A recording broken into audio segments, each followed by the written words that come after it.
Check, check, check, check. There we go, guys. We're live.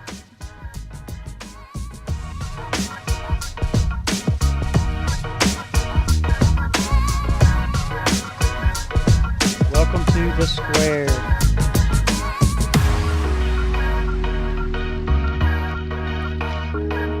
A bunch of average Joes get together, talk college football, play some damn good music.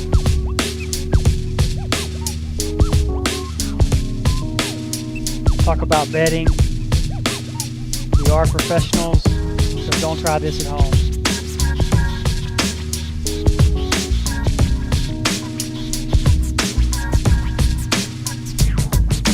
Check, check, check.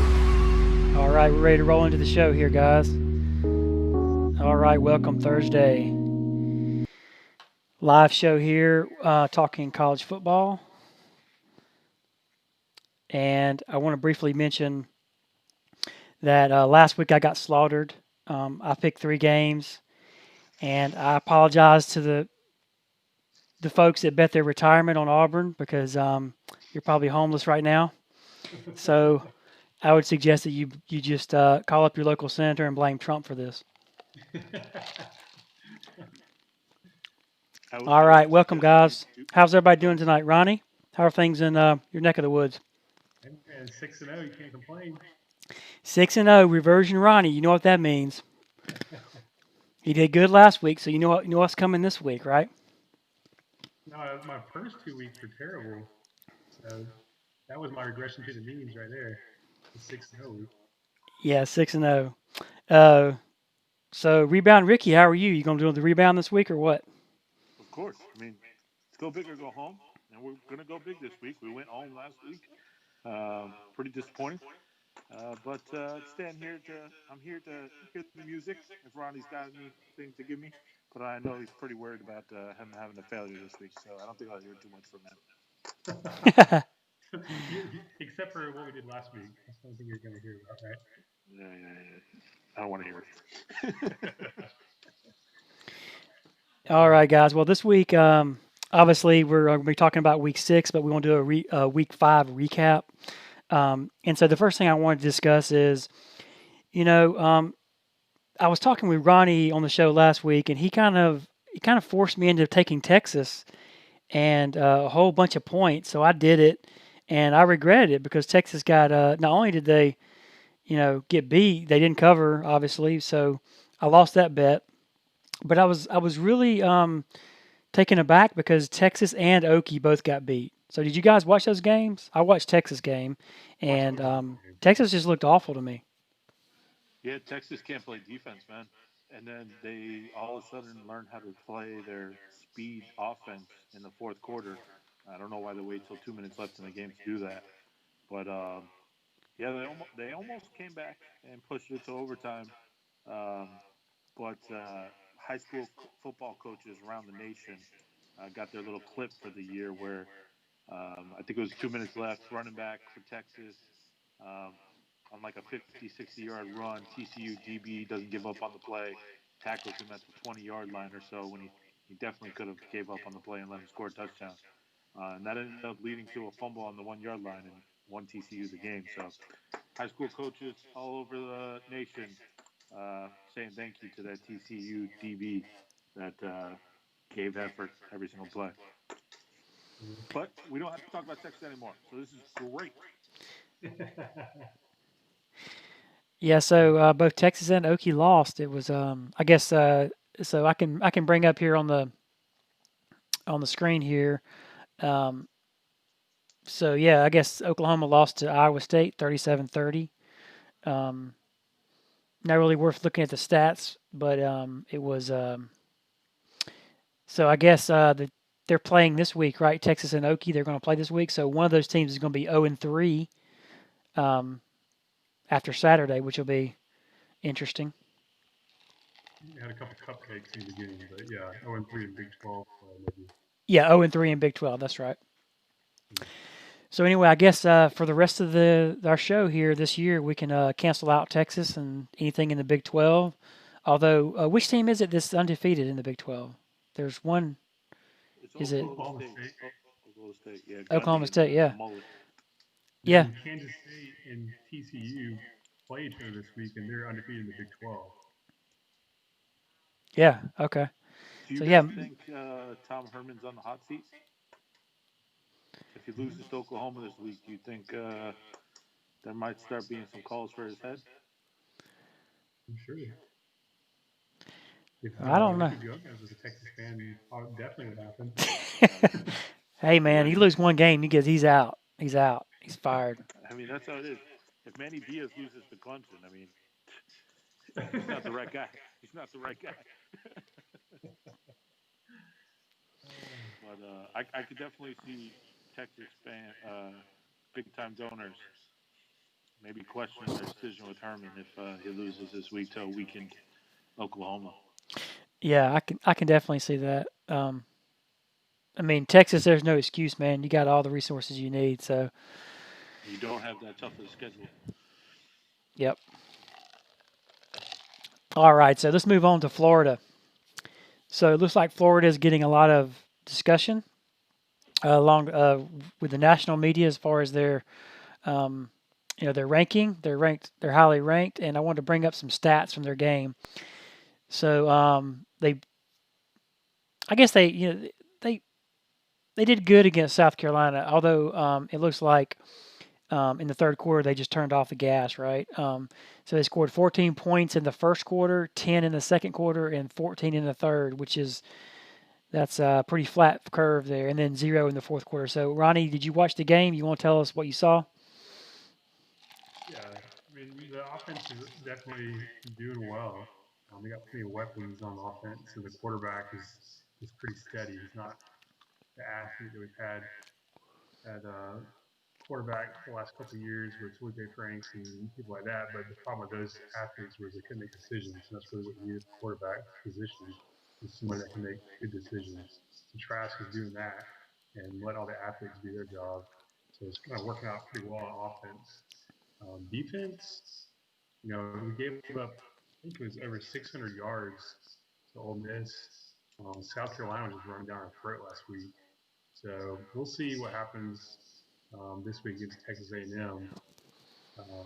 But yeah, it'll be a tough matchup. I think. I think it'll be a fairly close game, but I think we'll pull it out in the fourth quarter. What do you think, Ronnie, when somebody figures out that you're supposed to double Pitts and Trask can't throw to him anymore? How much do you think that's going to change the offense? I mean, I don't think it's going to be that bad. I mean, Pitts is pretty tough, and they've been double teaming him already. But you still got Copeland and Kadarius Toney, and you got a couple of really good running backs, Damian Pierce and number 20. I can't remember his name off the top of my head. But yeah, you got a couple of good running backs. So I think we got plenty of weapons on offense that we can kind of dish it around if you want to stack up on Pitts. So definitely Pitts is, he's doing his thing. He's hard to cover. He's 6'6". He's really long in the arms, and he's pretty much a wide receiver instead of a tight end. So he's just Not pretty much. He is a wide receiver. I don't know why anybody's acting like he's going to be a tight end in the NFL. Yeah, I don't think they would let him be contention for the tight end trophy last year because he didn't line up position. So yeah, so you're talking about Kyle Pitts. He had 4 receptions for 57 yards and 2 touchdowns. So yeah, you had looks like he spread the ball around pretty good. Looks like, is it Tony? Is that his name, Tony? Yeah, Kadarius Toney. Yeah, he had 6 receptions for 86 yards. So it looks like Florida is a legit team this year. Let's just also mention that Kadarius Toney's one touchdown that was about 60 yards was the worst tackling I think I've seen this year so far. So anybody tried to tackle on that play. There's a picture at one point where I think he had 6 people around him, and somehow he still scored. And he didn't do anything special. He just ran in a straight line. It was absolutely ridiculous. And the guy's like 5'9", 160 pounds. So it's not like he was a force to tackle. He's an amazing athlete, that's for sure. He can stop and start faster than anybody I've ever seen. He can. Well, he didn't do any of that on this play. He just ran straight, and they said, "No, I don't feel like tackling." Turn on the Jets. Yeah. So Grantham seems like he's getting a lot of pressure this year. I haven't really heard anything the past couple of years. Everybody seemed happy with him. Has there always been a little bit of displeasure with him, or is this year really bringing it up? I think it just depends. So Grantham likes to live and die with the blitz. So it could be third and 18, he's still going to blitz, and that comes back to bite you when you give up a big play and people ask you why you're blitzing. So we'll see what happens. I think winning kind of shields a lot of that. So, but yeah, I like Grantham. I think he's good. Players like him. We're bringing in some good talent. We got some really good. We got a really good freshman D lineman, Dexter. Supposed to be really good this year. So we'll see what happens. Well, you guys can't see what's on the screen right now, but I have the AP top 20 pulled up, and it looks like we got Clemson at 1, and the greatest program of all time at number 2, Alabama, and then um, the Dirty Dogs at 3, and then we got the Gators at 4. So Ricky, I have to say Miami's coming in at 7 here. So I know what do you have to feel about that? Disrespect? Um, more disrespect that Notre Dame is anywhere up there. I'm just so tired of them getting credit for nothing. I mean, they barely beat a Duke team, and then they beat South Florida. Like, come on. And now they're number 5 in the nation. What have they ever done any year? Every time they play a good team, they get stomped. When they played Alabama, they got stomped. When they played us, they got stomped. I mean, everybody they play that's semi decent, they get wiped out. So, I mean, that's probably the most disrespectful thing. It will be interesting to see if we do beat Clemson, which we will, um, where we end up going into. I think there's enough of a case to say we should be the number at least 2 team in the nation if we beat Clemson, because I do think Alabama seems like on another level this year. But so I'll wait to hold my judgment in anger until I see what happens this week when we beat Clemson. So we're going to talk about Clemson and Miami later. That's going to be a good discussion. Um, in terms of Notre Dame, what division are they in the ACC? Are they in the same division as Miami or? So this year there are no divisions, Oh, so okay. everybody almost plays everybody. We don't end up playing Notre Dame this year, but it's basically going to be the 2 teams that have the best winning percentage make it to the championship. Which there is some weird scenario where Clemson could lose to Notre Dame and us lose to Clemson, and then it gets weird on how they decide if Notre Dame or us go to the championship. So there might be some controversy later on in the year if we both go undefeated and only lose to Clemson. Yeah, because it looks like the SEC's got so many teams in the top 5. We have 3 teams in the top 5 that we're going to beat ourselves out of it. So it'll be interesting to see who else gets in there. I guess we'll find out on the Florida. When do they play Georgia, Ronnie? When? Yeah, we play Georgia Halloween weekend. Okay. So that'll be kind of the next test you guys face. So we'll move on to the next topic, which is, and there's not much to say about it, but Auburn sucks, and that's all I'll say. It was, I will say this. Auburn is usually a tough team, and it's. I know they're only a city in Alabama, and no one knows where they're actually located at. But they are a tough team to play typically, and they're usually a very physical team, especially along the defensive line and offensive lines. But it was quite the sight to see Georgia just take basically a hammer to them and just basically beat them up with like a walk-on quarterback. It was just amazing to see. I haven't seen Auburn get beat in the trenches like that in quite a while. So it was interesting, and also I'm mad because I lost my retirement on that game. So Yeah, I think the under won on that one too. yeah, Yeah, that I didn't get to watch too much of that game because I was switching back and forth between all the games that were on at that time. But I just don't know how to feel about. I mean, we're going to talk about Georgia a little bit more in detail, but I don't know what to think about the SEC after that game and the teams that are not Alabama and Florida because they're all over the place. I mean, you have Georgia stomps Auburn, who Auburn stomps Kentucky, who Ole Miss beat Kentucky, and I mean, this is it's starting to look like the ACC a little bit, where every week you get a different team that shows Yeah. up for each one of these teams. So Yeah, we can get into that into the next discussion, but there's not much defense being played, so we're starting to look more and more like the Big 12, which I guess is a good thing for you younger folks, but for us older folks, we just like to see defense. So it'll be interesting to see how that plays out. Next topic is UCF. So the only thing I can say about that is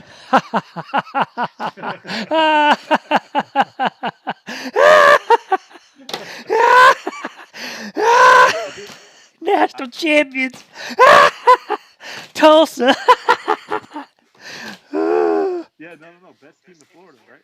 That's what they claimed, right? They could beat any team in But Florida. So that's what the uh, quarter. I, I I challenge UCF to go play my boys at UWF, and they're gonna see how far they are on the Florida ladder when Austin Reed whoops their ass. So, uh, good luck to them and being the best team in Florida ever. Yeah. Yeah. Uh, But yeah, that was that game, I think there was 7 turnovers in the first 10 minutes of that game. I mean, just a terribly played game. Tulsa's quarterback finally decided he wanted to play football in the second quarter, and then from there on, Tulsa kind of took over the game. yeah, I didn't watch much of it, but it was I was flipping around and saw a little bit of it, but it was just a it was a fun game to watch the end of it for sure. Mm-hmm. Okay, and now we're going to talk about previous picks. So previous picks. So I'll be the first to admit I got slaughtered last week, but the show is called The Squares. So if you're looking for professional picks, please turn this channel off right now. We are winging this shit. We ain't doing no study. We're just pulling this stuff out of our ass. So Easy. don't you know don't bet your retirement even if I tell you to. This Some is of us So do. years. Some of us, I mean, listen, this is years of research that I've done. Drinking beers, shit. these Taco Bell Grande meals. Uh, Later upgraded to Jack when I got into my further, more deeper research of these football games. So I know Steven said what he said, but don't get me wrong. There's been some training. Yeah. Yeah, I'm trying to lower expectations because Ronnie is the professional here, but he's not going to tell you that I dominated his college pick'em bowl or pool for 2 years in a row. I mean, it couldn't be just a streak I got on for 2 years in a row. I dominated it, Yeah. but he's not going to tell you that. But Yeah. this We're gonna week, bring that up. Reversion Ronnie is 6-0. So I'm going to turn it over to him to take the mic and tell us the games he picked and why he picked those games, and to have his chance to gloat at being 6-0. So go ahead, Ronnie. This is the only time you're gonna get to do it. So go. You saw all the commentary, the research last week. People tuned in last week. You got to see all the expert analysis, and guess what? Expert analysis turns into 6-0. There you go. Tune in for more this week. So Ronnie, did you get to watch the Bears picks before you picked the picks this week? I just want to know if like where you're probably going to be on that level. Yep, I did. I did just like last week. Threw in Okay, some other okay, shows as well, some other analysis. But yeah, you're right. You're right. yeah, yeah, okay. Just want to make sure. all right. Anybody else want to say anything about week 5 before we put it to bed and move on to week 6? Yeah, no, I mean, I got screwed over and over again, basically, is what happened to me, guys. It really wasn't my fault. My picks were destined to win, but just bullshit happened. Baylor, anybody that watched that game, about 8 minutes left in the fourth quarter, clearly the running back crosses the goal line, but because the cameras couldn't see the football, they ended up saying he got stopped short, and that led to them then going to overtime instead of having the win, which would have made one of Ronnie's picks wrong and one of mine correct. Uh, Miss, Mississippi State, I think we all got our answer on what's going to happen with Mike Leach all year. It's going to be up and down, unpredictable. So again, took a chance on the Pirate, tried to jump on that bandwagon, and like the Oklahoma Sooners video you've seen before, that bandwagon fell over, and a lot of people got hurt. Pitt minus 14. I don't know why I ever pick ACC games. They're, every week the teams are different. They never play consistently. You never know who you're going to get with any of these ACC teams. So more than anything, I would just advise the public just stop betting on ACC games, unless it's for Miami money line win. You're guaranteed to win there.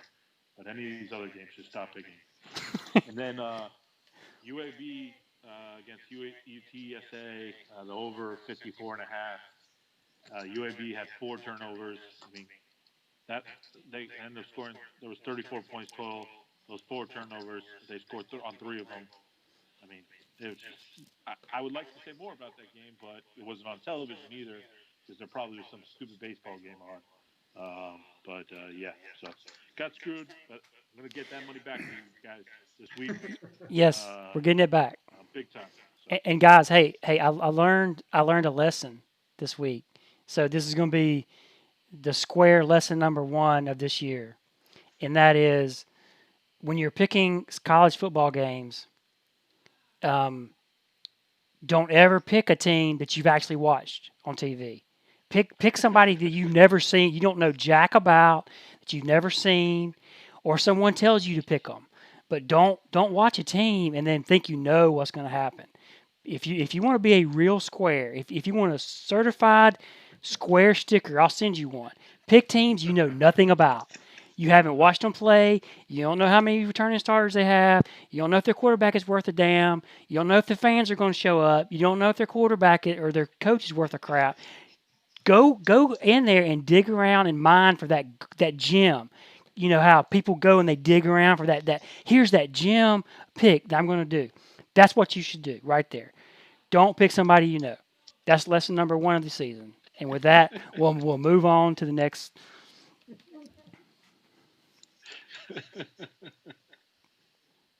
All right. So okay. So week 6. All right. First topic. This is going to be a good one.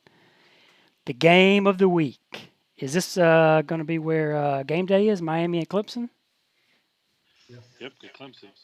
All right. Miami at Clemson. Let's pull it up on the big board here and check it out. So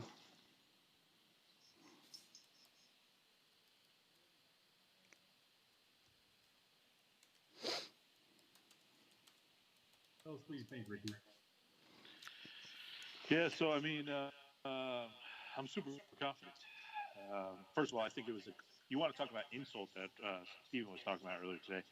Line opened at plus 14 and a half Miami. Like, come on now. What has Clemson done this year? Did anybody see the quarterback that was playing for Virginia? That dude rushed for 80 yards. That dude looks like the guy that I'm looking at on the screen right now with the Florida hat, okay, on this podcast. If that guy could break a 5-1 for a 40, it would be a miracle. Okay. I'm very confident that Miami's quarterback, King, if they're smart, they're going to just try to keep him in the pocket, not run. And he's gonna show to the NFL scouts why he should be considered as the top 5 QB pick in the draft this year. Um, I I know I looked up some stuff. I heard that Clemson hasn't given up more than 28 points um, more than 3 times in the past 3 years, and that was against LSU last year in the championship, 42-25. The year before that was against South Carolina, 35 points, and the year before that was against NC State, 31 points. So they don't give up more than 28 very often, obviously, and I do think we're going to have to score into the 30s to win the game. So I think we're going to break their little trend um, and come out victorious because it's all about the U. Is it more about Cam Harris than it is about Derek King? No, I think their D line has got some boys. So I think it's going to be about quick, short passes and making plays, catching them with Brevin Jordan down the middle, deep, a couple of times. Um, I do think they'll probably shut down a running game. But I've been surprised with Lashley this year, so hopefully he's able to scheme and find a way. And our offensive line, against the Florida game how terrible they were. So That was last year. hopefully, last year. So they've improved greatly. I think they simplified their scheme for them, so they don't have to think as much and they just play. So hopefully, I think this is the game that they're going to say, "Hey, we can show you guys that we're different." And I think that's what the mindset everybody's going in with. Manny Diaz, I think that's what he's preaching is, no, everybody thinks, okay, oh, everybody wants to say Miami's back again. They're just going to get blown out again against the real team. So I think that's what they're preaching, and hopefully they can break that trend. I would say for sure 14 and a half is just bullshit. I mean, I don't know how we don't keep it within 2 touchdowns. Yeah, I think Miami will cover. I agree. I agree. I know, Steven, you told me to worry about Venables a little bit. So I actually hope he tries to be aggressive with us because I do think that's where us having that running QB that they haven't played a running QB, I think, that has a running ability like him since probably Lamar Jackson ish. What is Yeah. it, 2018 or so? I mean, they obviously had, Jalen Hurts could run, but he didn't have the speed and agility that I think King has. Didn't Virginia Yeah. have a quarterback here a year or two ago? It's pretty mobile. Yep. Perkins, I don't think he was Yeah. super fast. Where he could get you yards. Definitely, he can pick up first downs, but I don't think he had the speed and everything that King had. I mean, King could be a running back. I mean, Yeah, everybody's already suggesting he's going to be a wide receiver, whatever. Which probably is more not so much of what they think about his quarterback talent. It's also that he's like 5'9", 5'10". It's pretty short, so it's tough to do anything in that probably that height.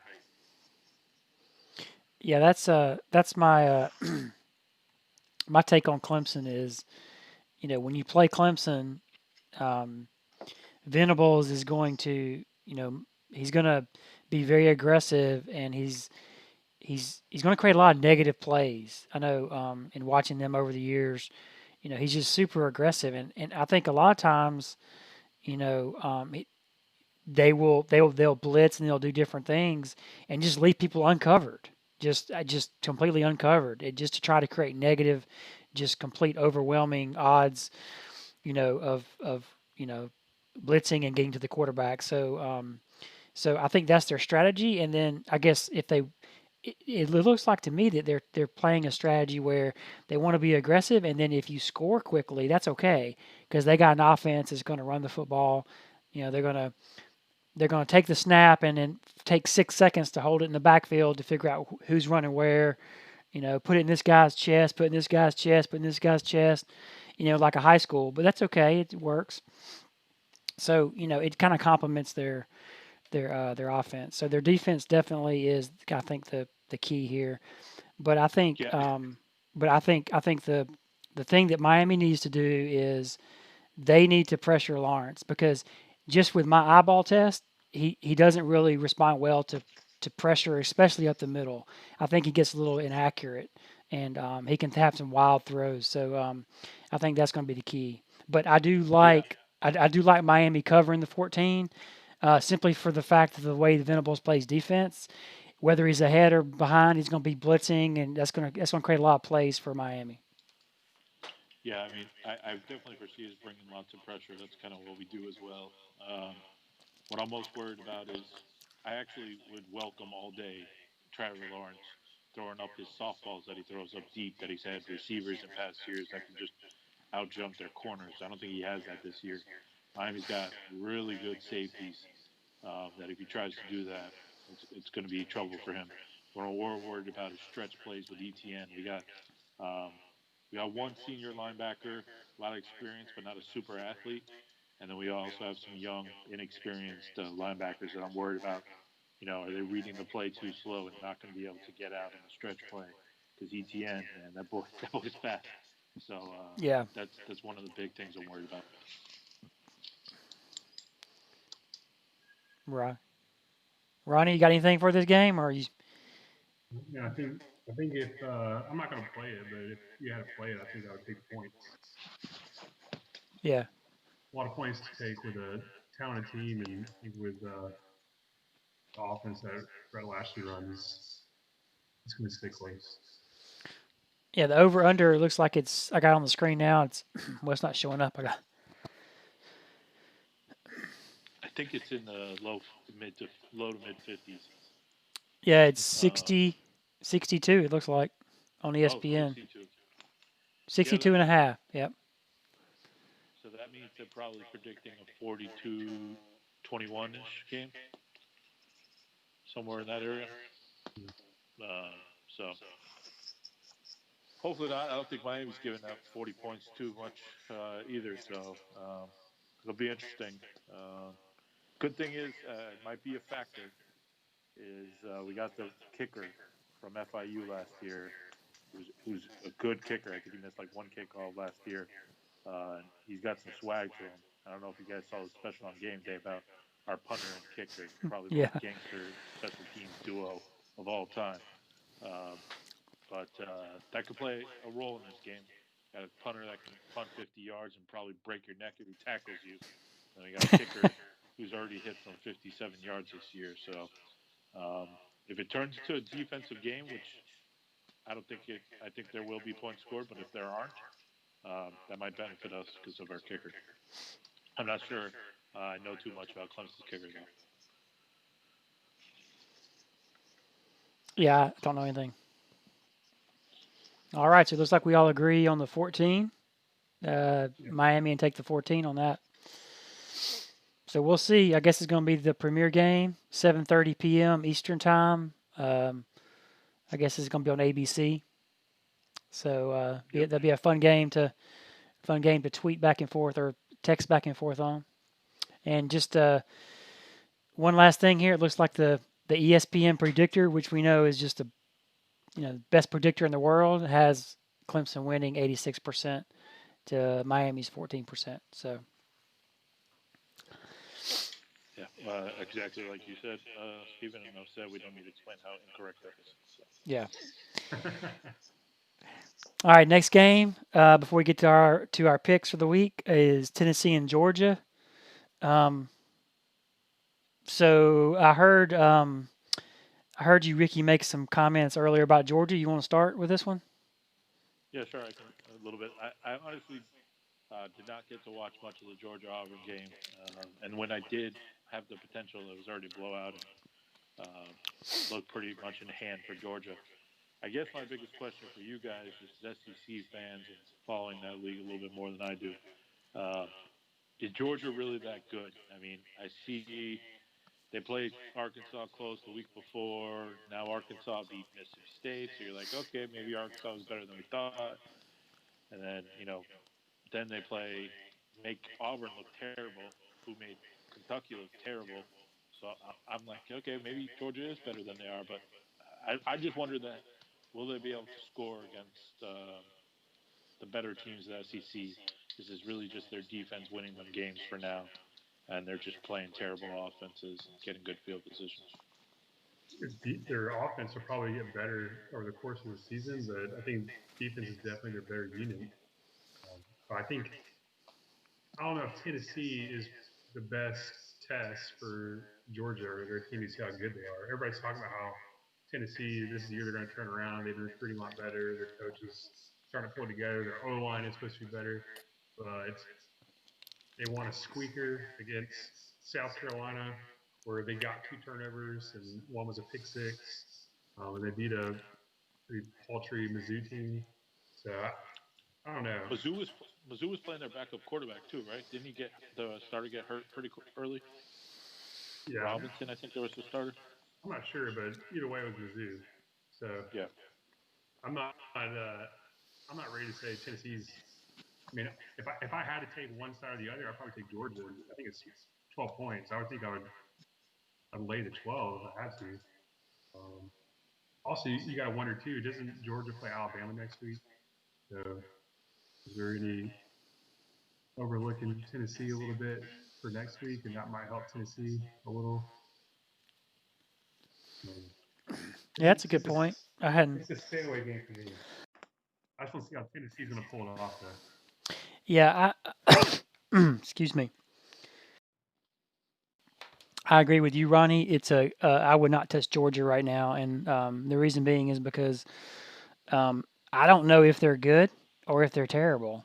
The way that the way they manhandled Auburn, I want to say they're force to be reckoned with, but they just don't have a quarterback who I think, when they're faced with a team of equal talent that, is going to hold up. But I'm going to hold off judgment on that because typically when a team, I mean, Auburn is not a team that you just walk in and you bludgeon them with a hammer and you walk out with a 20-point victory, or I think it was 19 maybe. But to me, it just looked like they were beating them up old school style. So I'm going to hold off making comments on Georgia because I just don't know. I don't know if it's just because Auburn, I know Auburn was depleted, due to a lot of different issues with people opting out and, some virus. But at the end of the day, it was kind of alarming to see, one of the, tougher teams in the SEC just get manhandled like that. You could understand fluke things happening or, weirdness happening, but just to get 4 or 5 yards of carry on offense, running right up the middle on them is just something you don't normally see. So I'm going to hold off on. I'm not going to bet. I would not bet this game. I would hold off on betting it until we know more about Georgia. But Ronnie, to your point, yeah, they do have Alabama next week. And I really don't know what to think about Tennessee because I haven't watched them yet. I do know they got a lot of talent, but until they beat somebody like Georgia, I probably won't watch them. Yeah, So they say that every year. Tennessee, this is the year they're coming back. yeah, yeah, and there's they always say they're coming back with the orange, and they do have all these big parties and celebrations that they're back, and then they lose. Just Yeah, it it up. yeah. All right. So it does look like the line is opened at 14. So Georgia, 14-point favorite, and is now down to 12. So I wouldn't take any of those lines. I would just leave this game alone. Just I think I would actually pick Georgia in the points. I do think Tennessee. I was looking at some of the stats Ron was talking about. They only gained 423 yards, I think, against Mizzou, which that doesn't show me that your offense is that great. I don't. I know the quarterback's last name starts with G. I think Quatanum. I can't remember what his name is. Guantanamo. Yeah. Anything I remember about watching Tennessee games was that guy was terrible. So I can't imagine him getting that much better. So I'm sure with Georgia's defense playing like they are, they'll probably create a couple turnovers and just run the ball down the throat or something. So Yeah, I mean, it does I'd help actually take them. that their quarterback is a fifth-year senior, the Guantanamo guy, but it doesn't help that he's not that good. Exactly. well, okay, okay. You got my. I'm going to put my debate hat on. Here's my debate hat. I'm going to play devil's advocate here. Who is Georgia's quarterback? No, I mean, Yeah. literally, he was a walk on at some point. He's a scholarship now, but at some point he left and was a walk on. He looks, he looks like. I mean, I don't want to say it on a live, but on a live YouTube show, but he just doesn't look like a SEC quarterback to me. Now he made some good throws and he did some great things, but you know, so if you're comparing quarterbacks, I mean, you know, But I think Georgia is one of those teams, the few teams in the NCAA that they don't really need a quarterback. They just need somebody that doesn't turn over the ball. It makes a couple plays a game. Where Tennessee gonna need a quarterback to be able to win games. They're not gonna have superior talent to everybody they're playing every week. So yeah, I think that's the main difference there. I get it. It's a good debate. We'll find out. So okay, let's play this game. If you had to bet this game, so Ricky, I know you said you would take Georgia and you would take 12 and a half, or you would give 12 and a half on this. Is that what you're Yep. saying? Yep. All right, Ronnie, if you had to pick it, who would you take? What's the over/under? I don't have it pulled up. I can pull it up though. Yeah, I got you.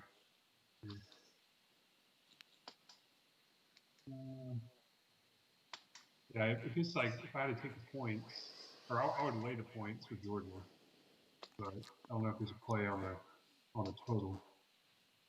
Let's see, it's 43. It's pretty low. Low, but I don't know. It's like a bait me with that one. I'll just take the 12 with Georgia. I feel like the defense is gonna probably keeping the 10 points, something like that. Yep. So you would bet Georgia and give up 12 points. Yeah, gun to my head, I'm going to take the points. Okay. Okay, Steven, that's interesting. Steven, let's imagine your retirement account magically got refilled. Who would you be, who would you be picking? In that case, I'm gonna call it the lock of the week. Bet your whole retirement. Tennessee is gonna cover. Oh, Oh, God. okay. Okay, let's see. Man, you really just want to be super broke. Now you're trying to take your Social Security away. Hey, if Donald Trump flew over my house and dropped buckets of bags of cash, which you never know could happen, right? I mean, he could fly over right now and drop them bags of cash. It would all go on Tennessee. All right. All right, so that's just for the record, just as a fun way to end that segment. And then now we'll move to our picks of the week, which is I don't do picks just for the audience. I don't do really any picks. I just critique everybody else's picks, and that's just the way the show works. Since I'm the producer, and so I get to kind of just be the audience in here, and I get to hear Ricky's picks, and then I get to hear the professional Ronnie's picks, and then I get to be the peanut gallery. So Ricky, you want to start this one off, or you want Ronnie to go first this week? Let's go Ronnie this week since Okay. he got lucky. I will mention we did not discuss picks before the show, so we'll see how many picks that we might have that are opposite sides of the game because I doubt there's many that are the same picks. If you know anything about me and Ronnie. Well, we can alternate. It doesn't matter to me, though. Okay, let's alternate. All right, I'll throw this one out. So, Louisville, Georgia Tech, right? Georgia Tech is averaging 450 yards of offense in their first, 2 or 3 games, but they're only getting 19 points. Their own coach said after the UCF game that they just can't score in the red zone. On top of which, they're averaging 4 turnovers a game. Where Louisville, they averaged over 500 yards of offense in their first 2 games and had more offensive yards in their loss to Miami than Miami had. So they hung tough with Pitt, and they lost by 3, I think it was. But I think their quarterback actually went out with an injury during that game. But he's back. He's practicing. The coach already said he's going to start the game. They've been out for. They didn't play last week, so got 2 weeks to recover. And I'm gonna lay. I looked at it last night. It was 4.5 on the road, like a short favorite on the road. So I would lay that with Louisville. So yeah, we didn't. This is a miracle, ladies and gentlemen. I actually also picked Louisville at -6.5 is what I saw. The live odds were it opened at 4.5, I believe. So I saw it at 6.5. I'm still comfortable with that. I think they'll win by a touchdown or more. I think people got a little bit overhyped about Georgia Tech at the beginning of the season because they didn't realize how bad FSU was going to be. Yeah, they got a quarterback and a freshman that looks like he can be the real deal in a couple of years. But this year he doesn't have it. He's turning over the ball, making bad decisions. But I think Georgia Tech's a team to watch out for in the future. But this week, I think Louisville's defense has improved slightly from previous years, and they got speed and weapons on offense. Tutu Atwell, I'm sure we'll get a big player or two in this game. Louisville will win. So, same pick. All right. Yeah. All right. You want to go? Yeah, sure. My next pick, I doubt Ronnie. I mean, Ronnie's going to support this pick. I'm actually pretty torn on which one to do. So, Ronnie, you can help me pick which one will claim as my pick. All right. I'm torn between taking UF -6 or over the 57.5. I think Texas A&M last week didn't look that great against Alabama. Granted, Alabama has looked great, so that's why I'm kind of torn there. But Texas A&M did score some points on Alabama, and there was a couple of turnovers in the red zone-ish area where they maybe could have got some more points. So with how Florida's offense is playing recently, I'm like, okay, I could see them putting up 20 points and Florida putting up 40. So the over 57.5 looks really good to me too. So I'm kind of leaning towards the Florida -6 picks. But Ronnie, what do you really think on that game? Which one would you pick if you had to pick the over 57.5 or the -6 Florida? Oh man, that's such a tough one. I'm not playing that game. I think if I had to, I might take the Florida money line. But yeah, maybe you should just go with 57. All right, I'm going with the 57.5 on the over on the Texas A&M Florida game. I think Florida will win. Their offense is better, but they're going to let up some points. So I think that's how it's going to be all year, basically, with Florida. They're probably going to play some close games where they're winning, but the score is actually close. But nobody's in doubt that they're going to win the game, kind of thing. So I can see that happen until they play Alabama, and then they get the doors beaten open. Well, I was just sorry to chime in here, but is this game at College Station? Yeah. Okay. I was worried the weather was going to be bad, but apparently it's going to be great. So Yeah. no issue there. All right. Ronnie, your turn. This one is just purely a coronavirus play. So Temple and Navy. Temple hasn't played a game all year. They delayed the start of their season because of the virus. And Navy, they got waxed last week against Air Force, but they didn't have their starting quarterback. Wait, Uh, hold on. Say what teams is this again? Temple and Navy. Temple and who? Navy. Navy. Okay, I got to find them on the board here. I don't see them on the board, man. Oh yeah, here they go. It's plus Okay, three and a go ahead. half Navy at home. Okay, I got you. Go ahead. Sorry to interrupt you. I just wanted to pull it up. Temple and Navy. I got Yeah, you. that's the play, man. You got a team that's had what three, 3 or 4 games. Can't remember how many they played. Versus a team that hasn't played any at all, and they had a off season where they probably didn't get to practice a whole lot, and they're coming in against triple option. It might be a tough game. Do you get any plus 3.5 at home? Taking So Uh, I don't think I like that at all, Ronnie. You got a Temple team who hasn't played, who you're saying basically is overhyped, probably. Like they're ready to freaking take off somebody's head. Uh, Navy, I mean, those option teams, they really only take advantage of teams that don't have time to prepare for them. So you're talking about a Temple team that I don't know how many games have got canceled for them, but how long have they had to prepare for Navy's option offense? That they're yep. going to be able to shut that down completely. Whoever their Navy's quarterback is or not, they're not going to throw the ball very much. So I don't know if I agree with that one. Well, Well, yeah. I mean, so this goes back to my axiom that I mentioned earlier that I learned this week is always pick teams that you know nothing about and have never seen play. So Ronnie, so this you are a true professional here because you are picking based on the value of the number. You don't even care who the teams are, right, Ronnie? that's right. That's right. See, you can learn a lot from Ronnie. See, squares would not do this. I You're mean, not going to learn anything when he loses that pick. You're going to learn to not listen to Ronnie. Is what you're going to learn. Well, I heard Ricky talk a lot of crap last week. You saw what happened too. Yeah, but you've seen the great analysis and the explanation for why I lost those picks and why I'm making and better improved picks. So you're gonna see it this rebound Ricky this week. Well, to Steven's point about the quarterback that did have in had more passing yards than rushing yards, which I don't think has ever happened maybe in their last game where they got waxed by Air Force. So yeah, I think getting their quarterback this week, getting their quarterback back this week for Navy, at least a pretty big deal. I mean, can we even watch this game on TV? Well, I mean, they're playing. Where is Navy? That's in Maryland, right? Annapolis. Yeah, Do they even Annapolis. have a stadium? They They do. play they play at the Ravens Stadium, don't they? No, they got their own stadium. I thought they play the Army game at the Ravens Stadium though, right? The Or Philly Pittsburgh. stadium. They play in Philadelphia. They meet halfway. Oh, okay. Yeah.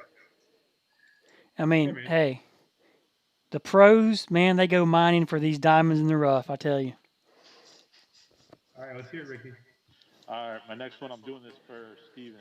Uh, we got a Bama against Ole Miss. We got Daddy playing against Son. Daddy's undefeated against his sons, and Daddy's gonna show Lane Kiffin that you should have stayed out of the SEC.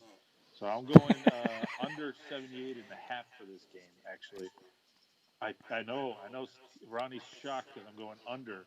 Probably, it's not common of me, especially an Ole Miss team that seems like they've been able to score against Kentucky and Florida this year. But I think Daddy takes care of Son. They score less than probably 21, I'm saying.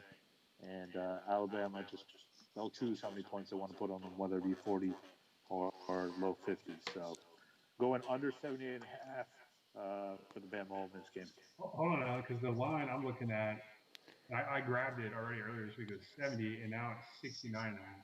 Oh, it's gone down 70. Ooh. Okay, I'm getting a little bit more scared about that. What's the spread on the game? How much does Alabama expect to win by? So it opened at 24. Huh? It opened at 24. It's now at 24 at Bovada, 23.5 at Bet Online, and 23.5 at Interops. Yeah, and 23.5 at sportsbetting.com. Okay. I think I'm going to go Alabama 24. Yeah. Well, this is actually one of my picks. I took the over. Surprising. Jesus. But here's the thing. Like, Ole Miss put up over 600 yards. So maybe this is a question for Steven. Because Ole Miss put up over 600 yards against us. They put up 560 against Kentucky. And Kentucky, I mean, they are Kentucky, but they're no slouch on the defense. Yeah, but how much did Kentucky let up against Auburn? And then look what Auburn did to Georgia. Nothing. Hey, man, I'm just saying, like, I think Ole Miss is going to engineer some points, but they're sure not going to be able to stop Alabama. There's going to be a lot of points in this game, and that's just we fed them a 50. Yeah. So I'll guys, this is same speech as last week. Alabama will get ahead, like you almost can't even predict it because they may jump out to a 50-0 lead at halftime and then put in the third stringers, and then Lane Kiffin and them come back and score 30 points. I mean, you just I wouldn't touch it, but that's me. I think Ole Miss is going to score more than 20 points, and I think Alabama is going to get up in the 50s. I can't see this game staying under. Let's see. This is shocking. I mean, unbelievable. I mean, Look, to be honest with you, I don't know, Steven, you as the producer of the show, you tell me if this is allowed or not, but I'd actually would like to change my pick to the over 70, you're Okay. saying? Or 69. Okay, yeah, you can change your pick. Right now. I'll take the over 69.5. I do think the 24 does scare me a little bit.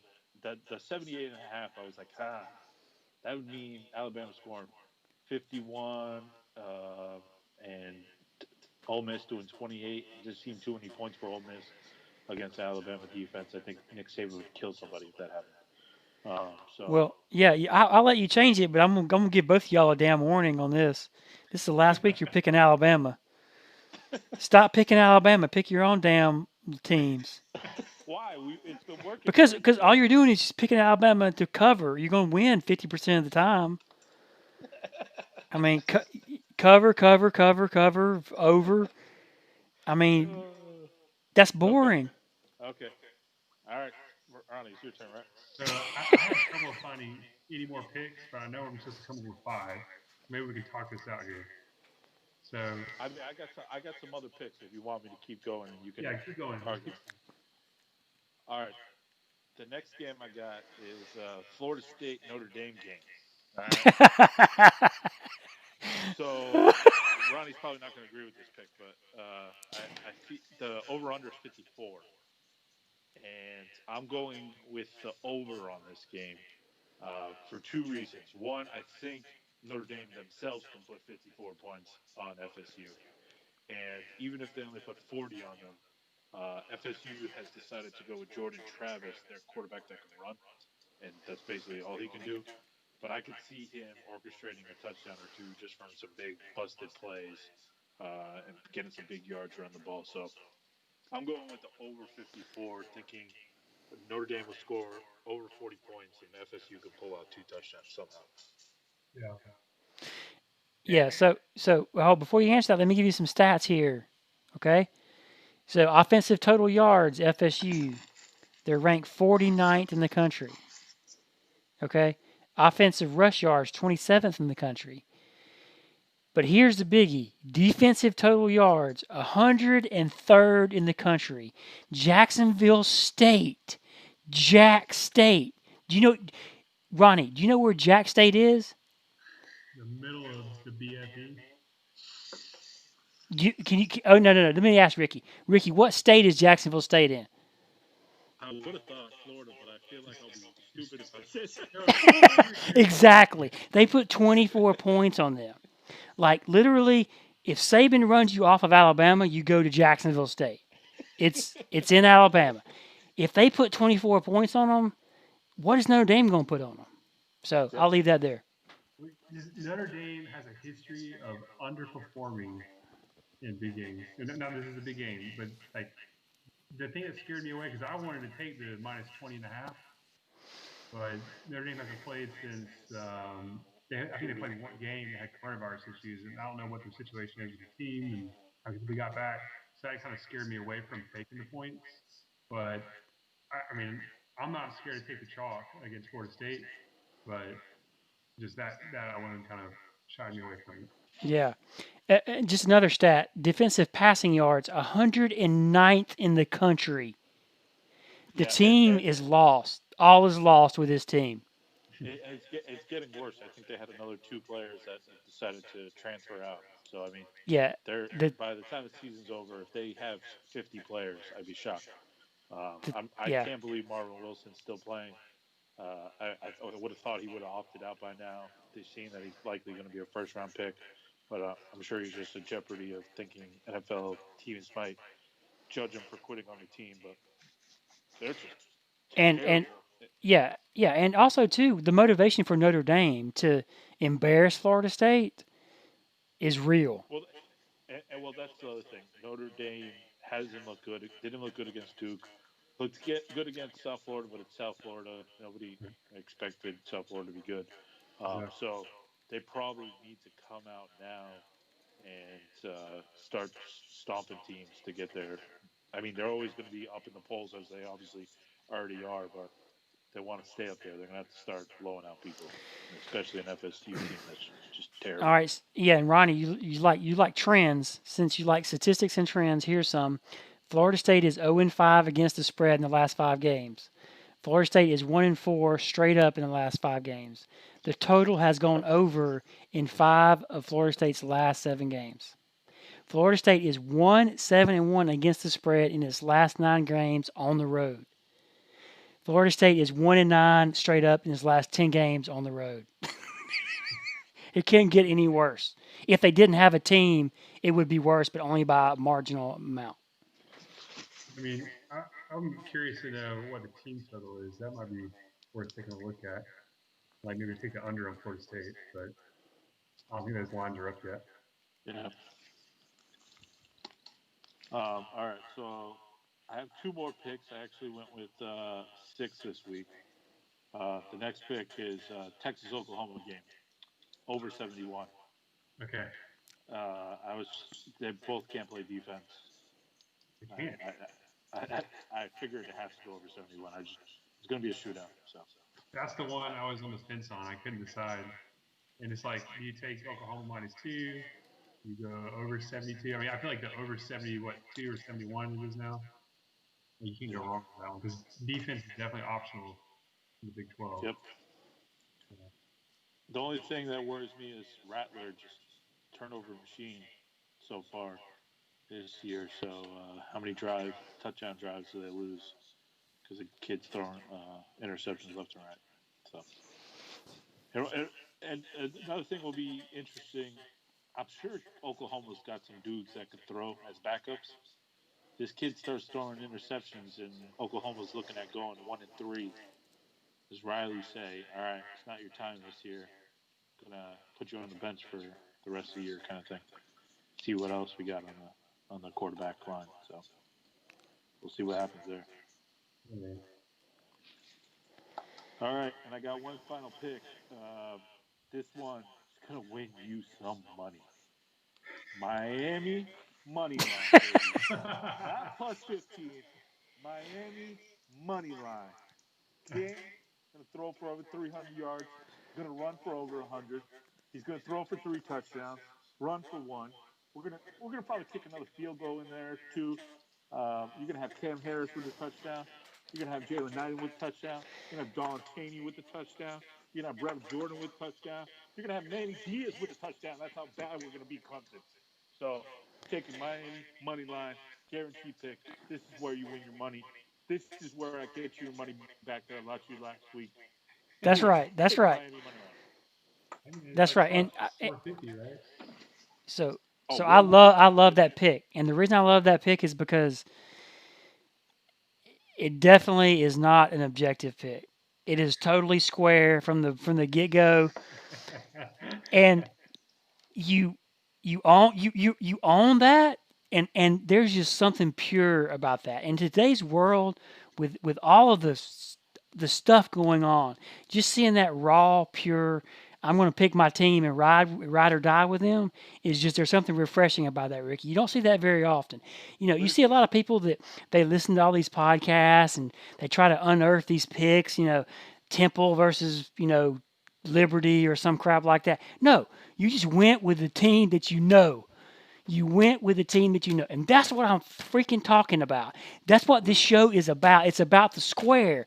It's about you can beat the man. He's not going to keep you down. Lay it all out there. But the question to you, Ricky, there's only one question to you. How much would you put on this game? Are you an all-in kind of guy? Because if you're an all-in kind of guy, I'm an all-in kind of guy too. Listen, I will put my house. I will put my truck. I will put my 401k. I will put my pension. I will put my wife. I will put my there is nothing I will not put. I will put my penis. If I got to cut that off, I'll bet that. We going all in, baby. We going all in. That's the greatest pick of this show so far. Just FYI. Listen, eventually it's going to be that we weren't wrong. Miami's back. And this is the year. 20 years to this day is when Miami started the comeback, the drive to 5. And this is the start of the drive to 6. 6 championships, baby. Get at me. What? All right. Well, That's my final pick. All right. So do we need to do a recap? You're going to see the turnover chain. You're going to see the crib ring. I might have to buy some after this. So well, I'm going Louisville minus 4.5. okay. Navy plus 3.5. Never heard of those teams, but go ahead. Bama Ole Miss over 70 or 69.5, whatever it is. Pick your own team next time. And I'm gonna roll Ricky on the over on the Texas Oklahoma game. Look, dude, I'm gonna tell you straight up. I've tried to pick Big 12, and I get burned every time. It's like a bad girlfriend. So, forget the damn Big 12. I got just to recap: UF Texas A&M over 57.5. We got Bama Ole Miss over 69.5. FSU versus Notre Dame over 54. Louisville minus 6.5. Texas Oklahoma over 71. Miami money line, not plus 15. Money line. I'm about to show you. That's it. That's a wrap, guys. You see that? It's gonna be an interesting season. We're gonna see what happens. All right, guys. Stay safe. Stay coronavirus free. Until next week, when we revisit these picks and see who the winner and who the losers were. Mostly losers. Don't drink too much. Enjoy. Bye, guys.